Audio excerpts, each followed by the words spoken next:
Muy buenas tardes, bienvenidos a esta jornada de la segunda Feria Virtual del Libro Académico.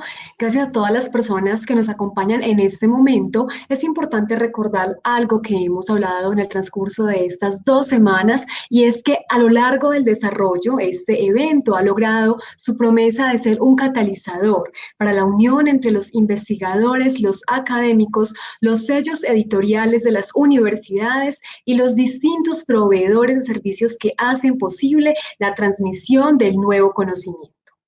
En este espacio tendremos la presentación del libro Michel Foucault, La música y la historia, una lectura arqueológica de la estética musical del sello editorial Universidad de Caldas, y para ello contamos con la presencia del profesor Pedro Antonio Rojas Valencia, autor de la obra.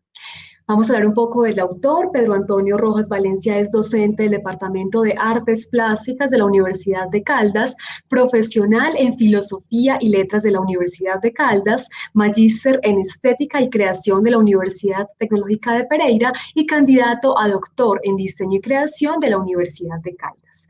También queremos mencionar que el profesor es profesor de artes, ensayista, caminante y amante de la intemperie. Le interesa la meditación, la mediación artística, la estética, la crítica de arte y los estudios del paisaje. Su investigación más reciente se centra en procesos de creación colectivos, laboratorios y talleres que exploran la relación entre arte y ecología. Ha realizado publicaciones en campos como la literatura, la música y la historia. Los textos más destacados son, entre otros, Variaciones del paisaje en 2020, Cerdos y cerditos en 2019, Levedad y estética de la sencillez también en 2018. Actualmente dirige la línea de investigación Mediaciones y Teorías del Arte del grupo Prácticas Artísticas Contemporáneas, Mediaciones y Archivo, Pragma, del Departamento de Artes Plásticas de la Universidad de Caldas. Bueno, Pedro Antonio Rojas Valencia, lo escuchamos, bienvenido y adelante con su presentación. Muy buenas tardes. Muchas gracias por la presentación, muchas gracias a la editorial de la Universidad de Caldas, especialmente a Miguel, el editor, que ha hecho posible este trabajo, también a la feria. Bueno, quisiera entonces comenzar la presentación de este libro mencionando que me entristece tener que realizar justamente esta presentación en el marco de la actual situación del país, ¿no? Voy a contarles, voy a hablarles un poco de la primera parte del libro y de lo que, de la metodología que utilicé, de la manera en que, bueno, lo pude realizar.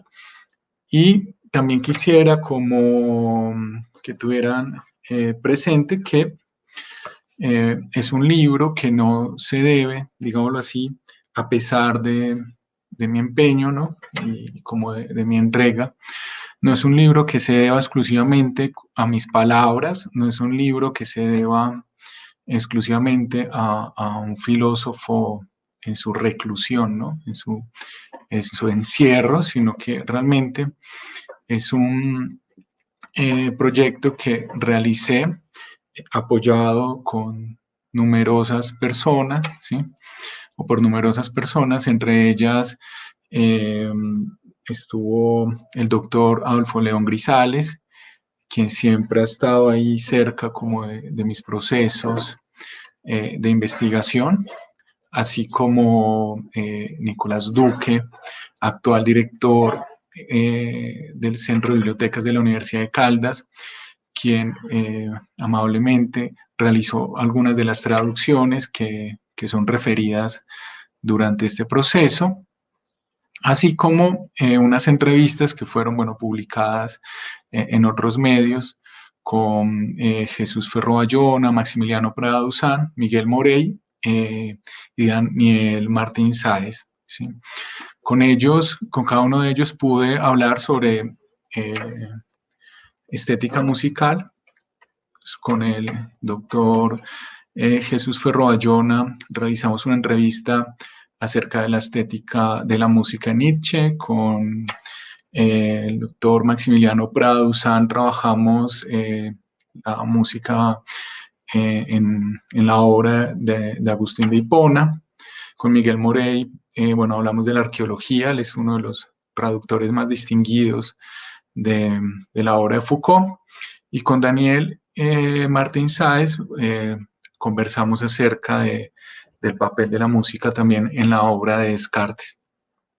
Bueno, y muchas más personas para agradecer también a Marcela Castillo, quien fue la primera lectora de este libro, ¿no?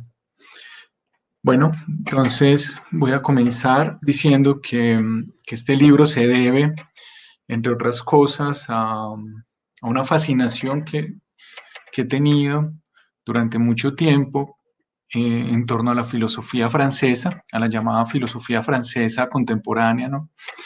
Que es una filosofía que se desarrolla en la segunda mitad del siglo XX, sobre todo, o digamos que en un contexto político acalorado, ¿no? Pero también con unas apuestas que a mí me parecen que todavía tienen mucho sentido para mí o para mi forma de entender la filosofía, ¿sí? Por un lado, contarles que percibo o que he encontrado en esta filosofía en la que no solamente Foucault es representativo, ¿no? Sino que podemos contar desde Bachelard hasta Deleuze, bueno, Derrida. Hay un número de pensadores allí en los que yo puedo encontrar una voluntad de estilo, ¿sí? O un intento, ¿no? por hacer que sus palabras no sean eminentemente transparentes, ¿no? Es decir, que haya una capacidad allí de transmitir a través de su estilo. Entonces quería como confesarles un poco que esa fue el primer impulso, ¿no? Que me llevó hacia ese lugar. Ese mismo impulso ha sido pues como motivo de algunas de las mayores críticas hacia estos pensadores, pero a mí me sigue pareciendo un gesto de libertad, ¿no? Me llama la atención también de la filosofía francesa en general, la manera en que la teoría se hace indisociable de la acción política, ¿sí? Creo que esto es especialmente visible en la obra de Foucault, ¿sí? Sobre todo a partir como de su trabajo en los centros penitenciarios, ¿no? Y la publicación, obviamente, de Vigilar y Castigar, pero también en muchos otros. En este momento estoy especialmente interesado en Guattari y, bueno, y en un ecologismo y un activismo que promovía también en ese momento. Me llama también entonces como la atención el lugar que le da al sujeto, la manera en que se preguntan por qué papel es el que realmente juega un autor, ¿sí? Sobre eso ya voy a regresar hacia el final de esta presentación. Y quizás lo que realmente me parece más atractivo de la filosofía francesa contemporánea tiene que ver con la apertura que permite a los horizontes de investigación, que siento que a medida de que pasa el tiempo se han convertido en unos espacios cada vez más rígidos, ¿no? Más rígidos. Esto no solamente lo digo por la arqueología, sino también por las posibilidades que dan algunos procedimientos que difícilmente podrían ser considerados métodos, como la deconstrucción, el esquizoanálisis, la fenomenología, ¿no? Todos, digamos que todos estos impulsos muy cercanos de esa filosofía francesa de finales del siglo pasado, ¿no? Porque de alguna forma siento que lo que nos inquieta, bueno, o me inquietaba a mí en el momento en que empecé a realizar esta investigación y que considero que era lo que era el motor central de algunos de estos pensadores, era no cómo hacer replicable un pensamiento, ¿sí? Es decir, no cómo repetir una serie de instrucciones o de pasos o de métodos para solucionar un problema, ¿no? Sino que la pregunta de fondo era radicalmente distinta, ¿sí? Y era cómo hacer, ¿no? Para pensar lo que no se ha pensado, para pensar lo impensable. Esa pregunta creo que también es un gesto de libertad intelectual. Y bueno, creo que ahí voy como sintetizándoles un poco lo que para mí fue el centro de esta investigación. La arqueología, ustedes saben que pues en las escuelas, en antropología, etcétera, se reconoce como una disciplina, ¿no? Que tiene que ver justamente con un intento de acercarse al pasado, ¿sí? Por distintos procedimientos. Yo quiero advertirles que arqueología en el contexto de Michel Foucault no hace referencia estricta a la disciplina, ¿no? De las excavaciones, en fin. La arqueología acá tiene sobre todo un valor analógico, ¿sí? Porque cuando él habla de arqueología se refiere a un análisis de los discursos, un análisis discursivo, que justamente examina las distintas capas como si se tratara de una excavación arqueológica que han hecho posible esos enunciados, digamos que se naturalizan, ¿no? Que hacen parte pues como de la cultura. En esto también pues me parece muy importante, antes de continuar hablándoles un poco de la arqueología, es importante que sepan que Foucault tiene distintos momentos en su obra, Michel Foucault. Yo me encargo en este libro de trabajar sobre todo el momento conocido como el momento arqueológico, que además está también dividido como en dos grandes momentos, ¿no? Como lo que él llamaría la historia de lo otro y la historia de lo mismo. Son los dos grandes momentos de la etapa arqueológica de Foucault. En el primer momento uno encuentra, por ejemplo, publicaciones en torno a los centros psiquiátricos, ¿no? Como la historia de la locura, la historia de la clínica, que tiene que ver un poco con un espacio de marginación, ¿no? Y en el segundo momento, que sería la historia de lo mismo, el libro capital es las palabras y las cosas, ¿sí? En donde él se va a preguntar, entre otras cosas, ¿no? Por la historia del lenguaje, y por el surgimiento de las ciencias humanas. Hago esta aclaración porque él ya había publicado gran parte de su obra cuando recién se propone entrar a dar cuenta de los procesos que ha seguido para realizarla, ¿no?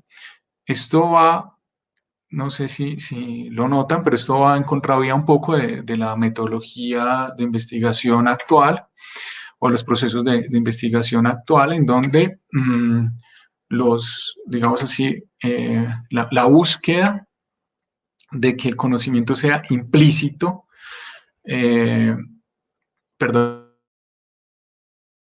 explícita y que los procedimientos sean transparentes, pues han hecho que todos estemos intentando, cuando estemos realizando una investigación, que esos métodos preexistan a la investigación, ¿no? Es decir, lo interesante de esto es que Foucault escribió su arqueología del saber a posteriori, es decir, él descubre sus procedimientos después de haberlos empleado, ¿no? Y eso a mí me parece que es un gesto también, en parte porque se trataba tanto de una respuesta a las críticas que había recibido, sobre todo de algunos de los editores franceses, pues como más distinguidos, eh, pero también, ¿no? Es una especie de texto balance, en donde uno lo que encuentra es un diálogo entre sus, digámoslo así, como entre sus voces, y él incluso las marca, ¿no? Las marca con unos guiones en donde él mismo formula unas críticas fuertísimas a su trabajo y él mismo responde y hace ahí también un ejercicio de estilo, ¿no? Entonces es un texto balance y a mí esto me llamaba muchísimo la atención, digamos que porque en un primer momento la intención de la investigación era, bueno, voy a trabajar la música, quiero hacerlo desde la perspectiva de Michel Foucault, y, lo que me encuentro es que esa perspectiva no fue ajena, digámoslo así, no fue previa al objeto de estudio, sino que justamente se fue construyendo, consolidando o a lo menos modificando a medida que se acercaba, ¿sí?, al objeto, digámoslo, objeto entre comillas, ¿no?, al campo que deseaba estudiar. También me parecía muy interesante la arqueología, la distancia, repito, ¿no?, del método, entendiendo el concepto de método en términos muy estrictos, ¿no?, como la repetición de una serie de pasos, ¿no?, que no importa el objeto, deberían más o menos dar los mismos resultados. Eso fue algo que realmente me marcó muchísimo.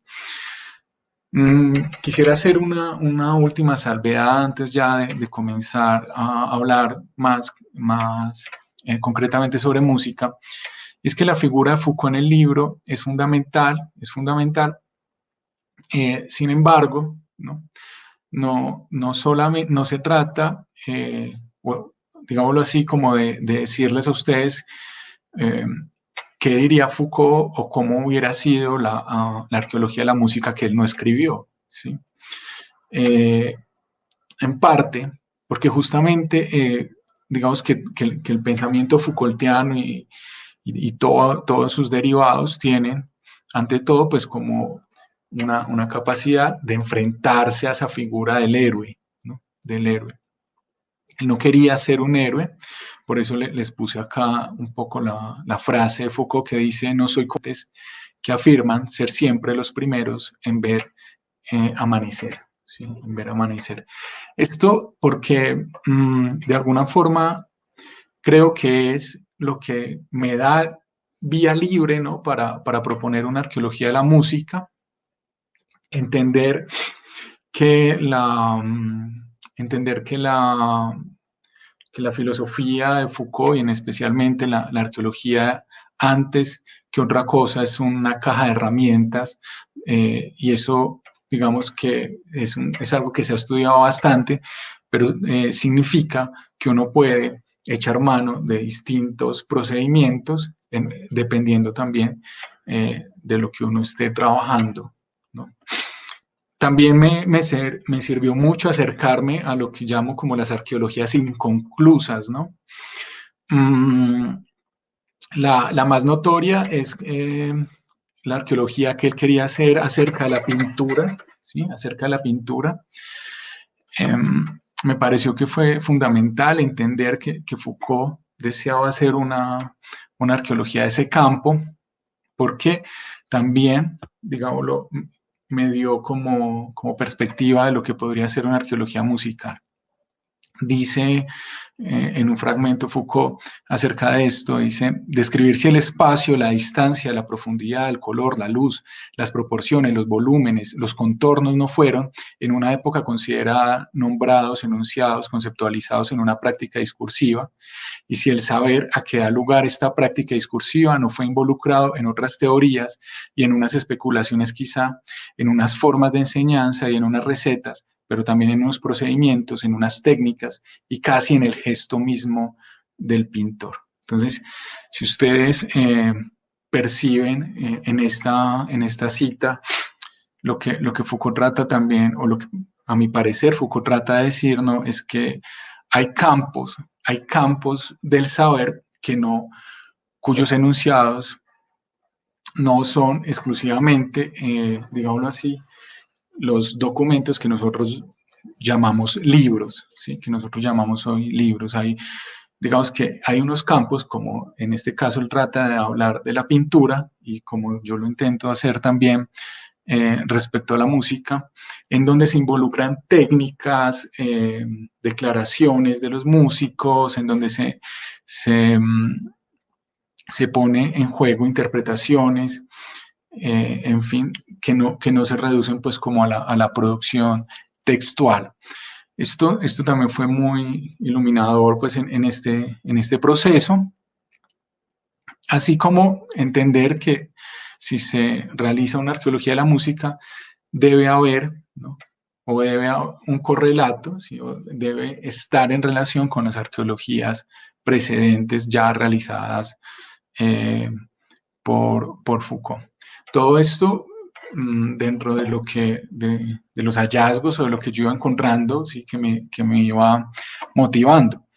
Pero digamos que en un grado más sincero, o que me estremecía muchísimo, lo que yo encontraba era que en Foucault estaba la pregunta por lo que hacía posible la música, ¿no? Por lo que hacía posible la música, o ciertas canciones, o ciertas obras, o ciertas piezas, o ciertos movimientos musicales, las condiciones de posibilidad, pero también, ¿no?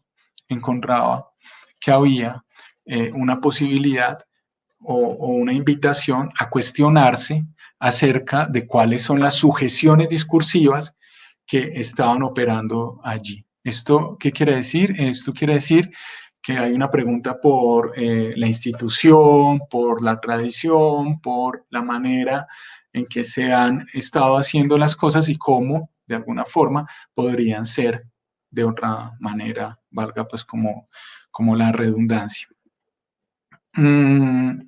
La pregunta que realmente me parecía a mí como interesante era si se podía realizar entonces una arqueología de la estética de la música, ¿sí?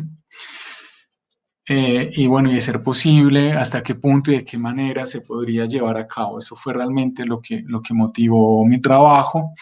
Hay dos partes en el libro que yo pienso que podrían incluso haber sido libros individuales. El primer, digámoslo así, el primer apartado es en donde trabajo con mayor detenimiento la estética musical, la, la relación de la música con el lenguaje, ¿sí? Y cómo se puede entender, digamos, toda esa historia de la estética de la música a partir de una noción que es la de discontinuidad. Es decir, cuando el pensamiento ha de alguna forma cambiado radicalmente, ¿sí? Que parece, diría Foucault, como recomenzar, ¿sí? Como recomenzar. Esto obviamente hoy tiene mucha recepción, ¿sí?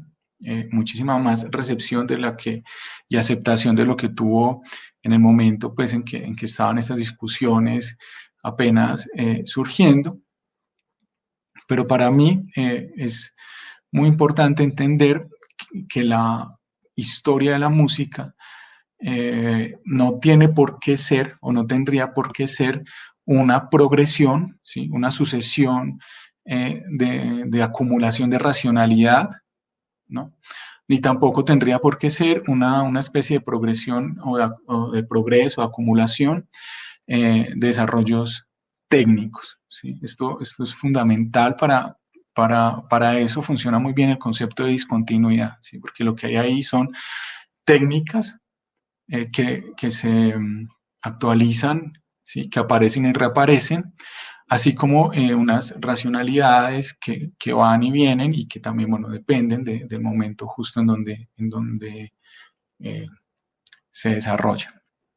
Bien, la segunda parte del libro es, digámoslo así, de menor interés para las personas interesadas en la música, pero de mayor interés para las personas interesadas en Foucault, ¿no? O a lo menos en su procedimiento arqueológico y sobre todo en la teoría de la historia, ¿sí?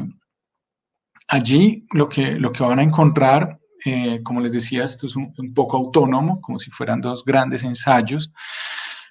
Lo que van a encontrar es cómo aparece la preocupación por la historia en Foucault, ¿sí? La relación que tiene con algunos de los textos de Nietzsche, según el mismo Foucault francés, el mismo filósofo francés Foucault confiesa en algunos en algunas entrevistas, en algunos apartados de sus libros, así como la idea que tiene de generar una teoría general de la discontinuidad y, bueno, digámoslo así, todo su andamiaje para generar como un análisis discursivo desde algunas nociones como archivo, como documento, ¿sí? Que han tenido tanta recepción en el mundo del arte contemporáneo. Voy entonces a aprovechar el tiempo para hablarles un poco acerca de la música, para hablarles un poco más acerca de la música. Lo primero que tendríamos como que tener presente es que Foucault no realiza ninguna obra mayor sobre música. La mayoría de apartados o lo que podemos encontrar sobre música hace parte de algunas notas de prensa, de algunos apartados sueltos de textos. Y a mí me llama muchísimo la atención algo, y es que Foucault en un momento hace una comparación entre lo que es para él la música y la pintura, ¿sí? En el contexto pues, de la música contemporánea académica, y incluso diríamos como que también de la música barroca, etcétera, ¿sí? Y él va a decir que lo que a él le producía la música, paradójicamente, era un estado de silencio, ¿sí? Un estado de silencio. Palabras más, palabras menos, él decía que quizás, siendo incluso demasiado arrogante o presuntuoso, que él podía decir, ¿no? Alguna cosa sobre cualquier pintura, ¿sí? O a lo menos sobre la mayoría de las pinturas. Y que él piensa que en ese sentido no eran lo suficientemente bellas para él, ¿no? Sin embargo, que existían algunas frases musicales, algunas piezas musicales sobre las cuales él no era, él no logra, las cuales él no lograba entender, ¿sí? Y las que no era capaz incluso ni siquiera de decir nada, y él encontraba entonces que en ese silencio, ¿sí? En ese silencio era donde realmente estaba la belleza musical, ¿no? En el enigma, ¿no? En el enigma. Miren que la manera en que él entiende la belleza es radicalmente opuesta a la manera en que se ha entendido la belleza como orden, proporción, medida, etcétera, en la estética, pues, en fin. Digamos que eso no significa, ¿no? Eso no significa que no se deba hablar sobre música. Ese es otro tipo de silencio, ¿sí? Que yo llamaría como el silenciamiento, ¿sí? Digamos que esto lo que significa es que la música es un terreno, ¿no? Que invita, ¿sí? Que invita a lo menos según él, ¿sí? A una digámoslo así, como a un desfondamiento del pensamiento que uno tiene generalmente más arraigado, ¿no? Bueno, quería entonces como hablarles de algunas de las discontinuidades que voy marcando a medida que avanza el libro, ¿sí? La primera discontinuidad que Foucault la llamaba eh, la época preclásica, ¿no? La época preclásica mm, está marcada en, digámoslo así, en la teoría Foucaultiana por algo que él va a llamar la semejanza. La semejanza. La semejanza, entre muchas otras cosas, ¿no? Radica sobre todo en tener una capacidad o de realizar una serie de relaciones o analogías. Entonces, el pensamiento, digamos, justamente funcionaba a partir de esas suerte, incluso yo llamaría como también metáforas, ¿no? Como es arriba es abajo, digamos que la vida humana estaría entonces articuladísima, digamos, con la vida de los astros, incluso, ¿no? Incluso en esas cadenas de relaciones metafísicas, ¿no? Estaría la música ocupando un lugar fundamental, ¿no? Porque si ustedes conocen o les interesa un poco este campo de la estética musical, creo que la música llamada de las esferas, ¿no? La música de las esferas, es es un ejemplo de la diferencia entre esos dos tipos de sonidos, ¿no? Hay unos sonidos que serían los sonidos sensibles y unos sonidos que se conocerían como los sonidos suprasensibles. En un diálogo platónico podemos encontrar cómo el armenio, al momento de su muerte, al momento de su muerte, logra escuchar el canto de los astros. Él dice que eran como sirenas y que todos juntos, todos los astros producían un acorde armónico, ¿sí? Un acorde armónico. Esto genera, digamos, como una serie de debates en la antigüedad que también están desarrollados allí en el libro, sobre todo las regulaciones que propone Platón en torno a la música, que, bueno, realmente tenían que ver con qué tipo de música era o no apta para los soldados de la República, y también, digámoslo así, como para alimentar el alma. Me interesó muchísimo en esta forma en esta formación, ¿sí? de pensamiento, hacer la relación también con la música en la Edad Media, ¿no? El tratado que escribe Agustín de Hipona, un tratado que, como ven, hay como una especie de juego también. Fue un tratado de juventud, fue su primera obra. Van a ver que la mayoría de textos que menciono sobre música son justamente esos, son unos impulsos de juventud de algunos de los filósofos más distinguidos de la historia, ¿no? Y que realmente son poco estudiados, ¿no? Realmente poco estudiados. La idea que tiene Agustín de Hipona en torno a la música es que la música tiene que estar, digámoslo así, o debe seguir una serie de regulaciones rítmicas, ¿no? Esas regulaciones provenían durante la Edad Media de los cantos gregorianos, ¿no? O a lo menos de responsoriales, ¿sí? Y tenía que ver también con las sílabas, ¿no? Con las sílabas. Entonces, esa regulación rítmica, va a decir Agustín, tiene una organización matemática, ¿sí? Como un poco como en las esferas, como la música de las esferas. Y va a decir que esa organización matemática, digamos que se podría dividir entre los números corporales, ¿sí? Y lo que él va a llamar los números que conducen a la ascensión, ¿sí? Esto es muy claro en la Edad Media porque si usted disfruta la música en ese periodo, pues hay una tragedia y es que no se entiende muy bien si usted la disfruta por, digamos, algo así como por un hedonismo proveniente de los sentidos, o si usted la disfruta eh, por un intento, ¿no? de acercarse a Dios. ¿Sí? Entonces habían unas diferencias en esa época entre la música interior, la música exterior, y lo interesante de esto es que se articula muy bien con el pensamiento de Foucault, porque al parecer estos teóricos suponían que esos números judicales eran de alguna forma indicios divinos, ¿no? Indicios divinos, muy cercano también a lo que pasa en la pintura con la proporción áurea y bueno, cosas de ese tamaño. ¿Sí? Hay un segundo momento importante en la estética de la música que se señala en el libro, que yo lo llamé La música en la cuadrícula.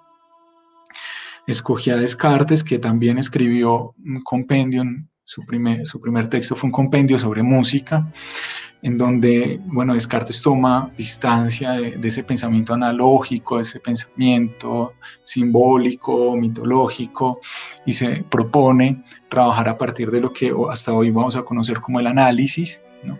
Intentando organizar, ¿no? Desde lo simple a lo complejo, el orden y la medida, bueno, todo esto que ya es bien sabido por ustedes y que a mí me parece que se prefigura en este texto de Juventud, ¿no? Eso está allí argumentado, pues, como en el libro también. Hay algo que llama la atención de la música ya en este momento, en la época clásica, que va a llamar Foucault, ¿no? o en el Renacimiento, que es más bien conocido con ese término, es que surge también la gramática musical y de alguna forma la música es entendida a partir de dos proyectos que son la clasificación, ¿no? la taxonomía y también la capacidad de matematizar los sonidos. Entonces, tenemos acá es como una especie de proto tratado de acústica en donde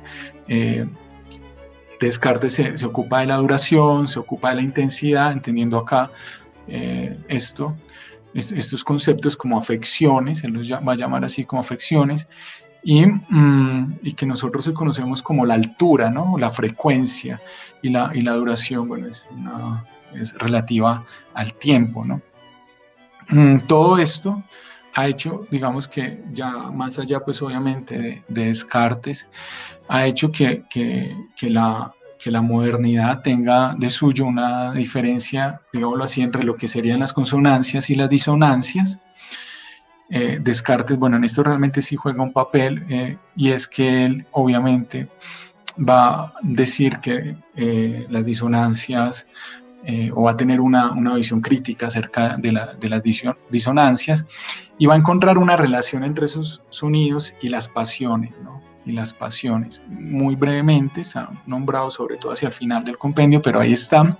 Entonces hay unas relaciones entre los afectos y las afecciones que me parecieron muy llamativas, que todavía no comprendo si fueron como un ejercicio de Descartes de no ser capaz de liberarse un poco del pensamiento analógico que lo precedía, ¿sí? O si realmente allí había una apuesta por intentar comprender cómo unos sonidos, unas frecuencias podrían afectar o si tienen una relación directa pues con nuestras pasiones. En todo caso, este momento también me llama mucho la atención porque acá la música, ¿sí? Y la notación musical empiezan a ser pensadas como representación, algo que no había sido pensado justamente antes y que justamente hacia el final de esta historia vamos a ver cómo se toma distancia. El tercer momento que me pareció fundamental, lo llamé la música, la historia, tiene que ver con la figura de la crítica a la modernidad, ¿sí? Sobre todo con Nietzsche y muchos otros teóricos que estuvieron por ahí.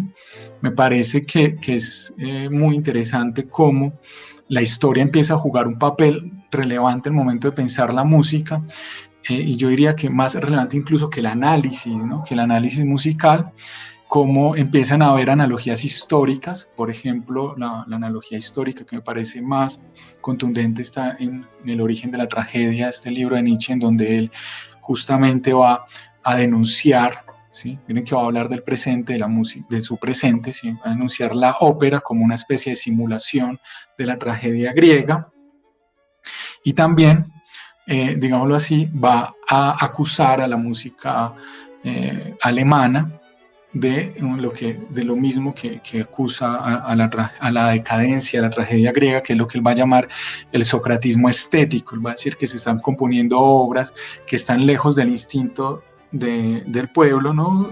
Y que son casi obras para leer, para adormilar. ¿Sí? Esta es su postura. Hay allí unas reflexiones que también son de corte histórico, que tienen que ver con las figuras del pesimismo y el optimismo, o con la lucha de los instintos, por ejemplo, como figuras de los dioses griegos, que son lo dionisíaco y lo apolíneo, que, digámoslo así, no hacen parte exclusivamente del escenario griego, sino que pueden extrapolarse en distintos momentos de la historia. Y todo esto, con esto ya voy hacia el final de esta presentación del libro. Todo esto me conduce un poco a pensar qué papel juega la música ya en la obra de Michel Foucault, ¿sí? Para comenzar, contarles que en algunas partes, en algunos textos, Foucault confiesa que la música contemporánea para él fue un hallazgo, digámoslo así, de las mismas dimensiones que lo que pudo haber sido para él la lectura de Nietzsche. ¿Sí? O sea, esto en términos filosóficos es contundente, ¿no? Él decía que la música contemporánea produjo una rizadura de su universo hegeliano, ¿no?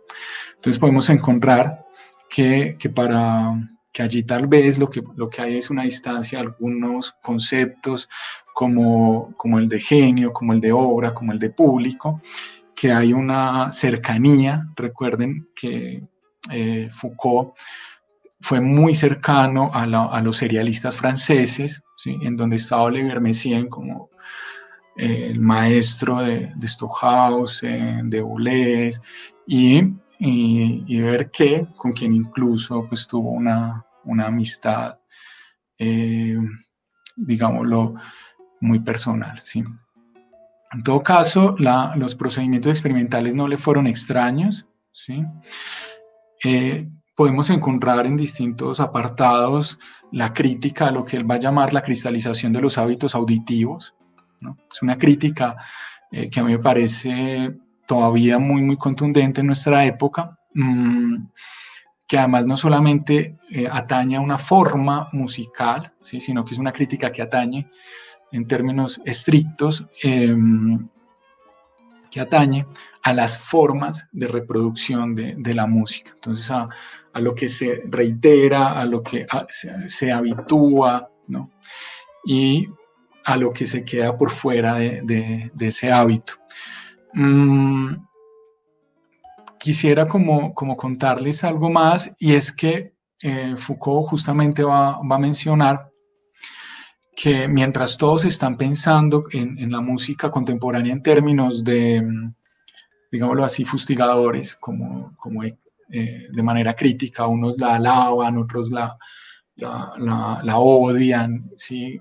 Esto se puede ver en conciertos como en la consagración de la primavera, donde los espectadores arrancaban las sillas, ¿no? O sea, se pelearon y generaba estos discursos. Él quería pensar en las posibilidades que tenía la música, ¿no? De entablar relaciones con otras prácticas culturales.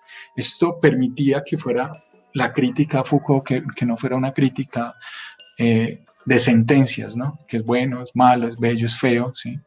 Sino justamente de formación, de relaciones.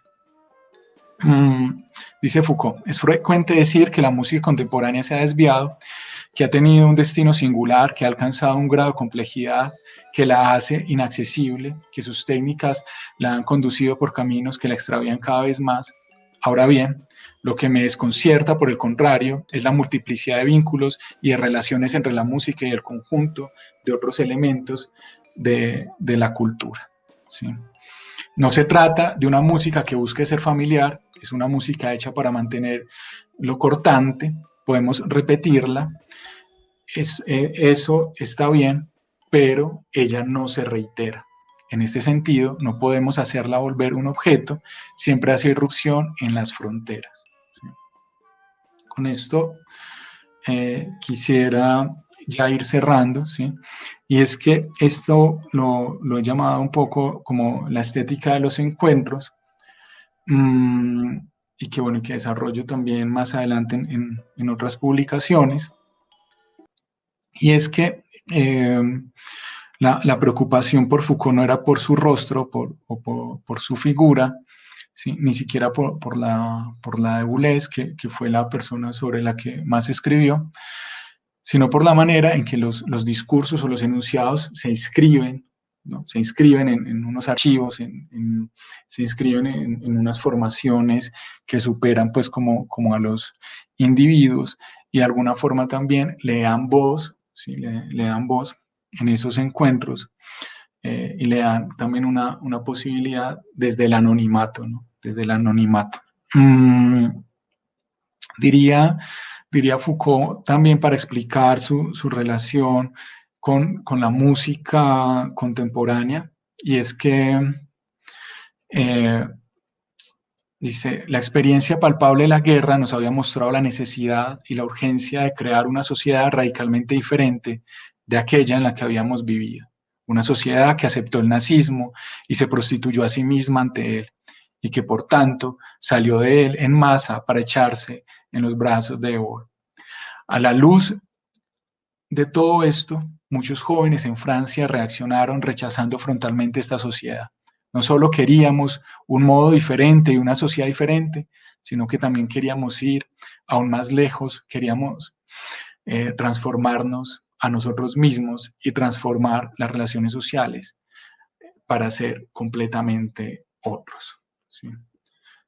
Creo que con esto puedo ir cerrando un poco esta presentación, decir que me parece que quizás Foucault abre un espectro, una posibilidad para entender la música experimental, así como el arte contemporáneo en general, y que me parece muy importante como en el presente, ¿no? También poder comprender cómo esas prácticas de libertad estética, ¿no? De libertad estética, también podrían ser eventualmente una forma de libertad en términos políticos al crear otras relaciones y otras posibilidades de estar, ¿no? Y de ser y de producir